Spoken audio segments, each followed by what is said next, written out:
Boicot. ¿El apagón en Venezuela fue causado por neofascistas? Esta es la pregunta que arde en el corazón de un país que estuvo en un laberinto a oscuras durante horas.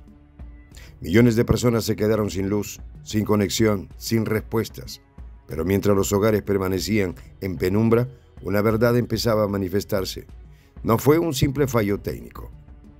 Detrás del apagón, una conspiración de dimensiones globales se despliega, orquestada por aquellos que desean ver a Venezuela de rodillas. Al menos esto es lo que ha denunciado el gobierno de Nicolás Maduro. ¿Quién estuvo detrás de este sabotaje y chantaje? Los detalles, a continuación. ¿Quieres ser miembro fundador de la Patria Grande? Únete a nuestra membresía. Más información al final del video. Sabotaje. Es una guerra declarada contra Maduro y Venezuela. La madrugada del viernes trajo consigo una oscuridad que llegó sin anunciar. Apagón en los estados de la nación caribeña. Venezuela, una tierra que ha resistido invasiones, conspiraciones y bloqueos, despertó sumida en la penumbra. Sin embargo, en el fondo de esta aparente calma nocturna se escuchaban ecos de traición, de fuerzas ocultas que buscan asfixiar la resistencia venezolana a través de la oscuridad. Eran las 4:50 de la madrugada cuando el apagón comenzó a extenderse por todo el país. Caracas, la joya de la corona, la capital bulliciosa y siempre despierta, se encontró despojada de su energía, sumida en un silencio inquietante.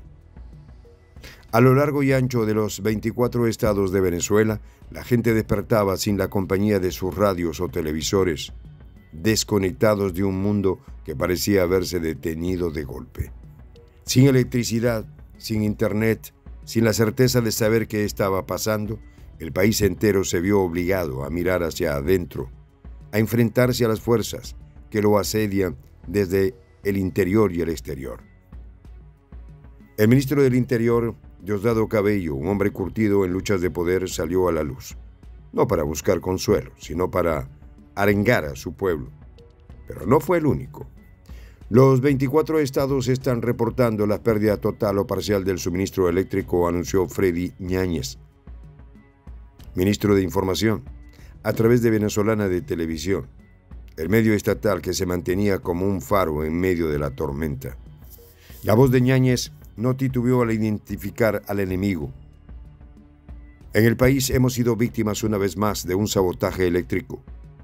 Las palabras resonaron con una fuerza inusitada, cargadas de la misma electricidad que le habían sido arrebatada al país. El apagón, sin embargo, no era un fenómeno nuevo para los venezolanos.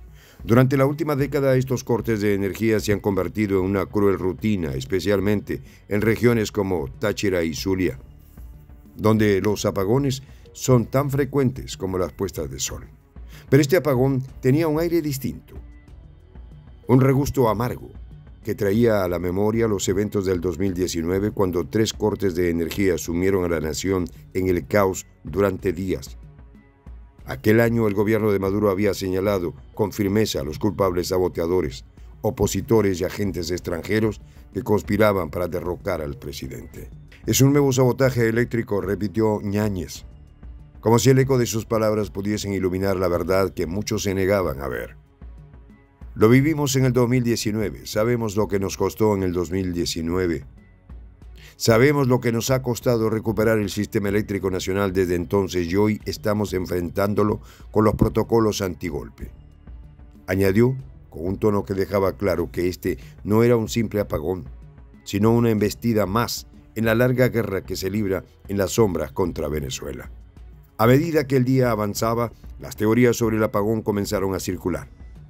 El gobierno de Maduro no tardó en apuntar hacia los de siempre: Estados Unidos y la oposición interna.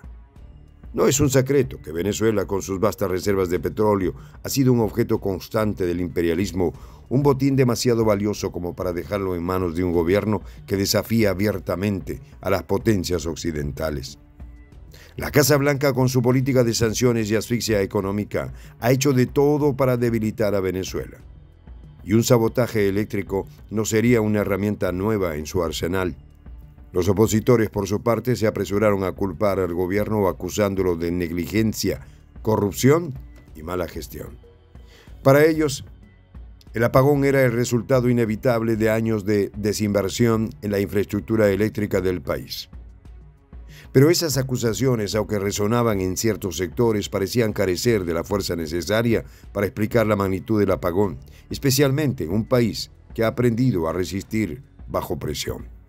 Freddy Ñáñez, con una voz que no temía desafiar a los poderosos, se dirigió al país a través de Telegram, un canal que se ha convertido en el refugio de quienes buscan información en medio de la censura.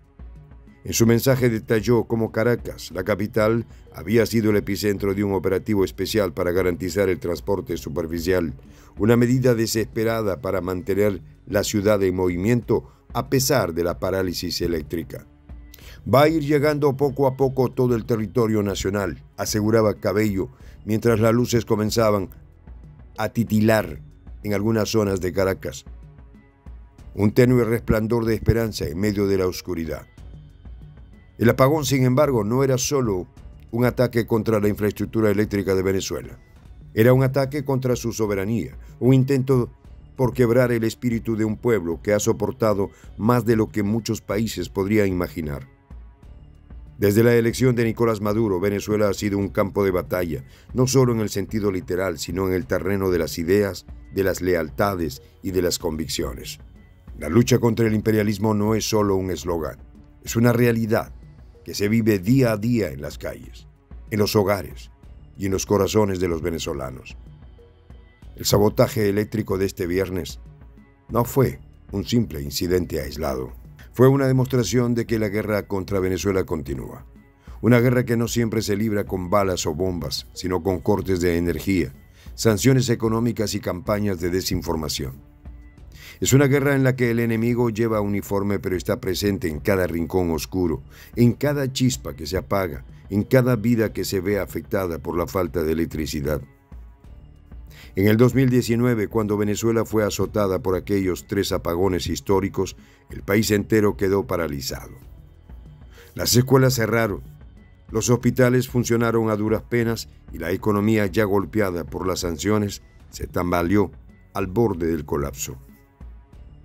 Las autoridades culparon a un ataque cibernético orquestado por Estados Unidos, una acusación que, aunque rechazada por Washington, encontró eco en muchos sectores que veían en aquel apagón una táctica más en la guerra no convencional contra Venezuela. Los venezolanos, sin embargo, no se rindieron entonces y no lo harán ahora. Cada apagón, cada sanción, cada ataque es una prueba más de la resistencia de un pueblo que se niega a arrodillarse ante las potencias extranjeras. Este último apagón, atribuido nuevamente a un sabotaje, es solo otro capítulo en la larga historia de resistencia venezolana. La electricidad, esa fuerza que alimenta las ciudades y las vidas, ha sido convertida en un arma en la lucha por el control de Venezuela.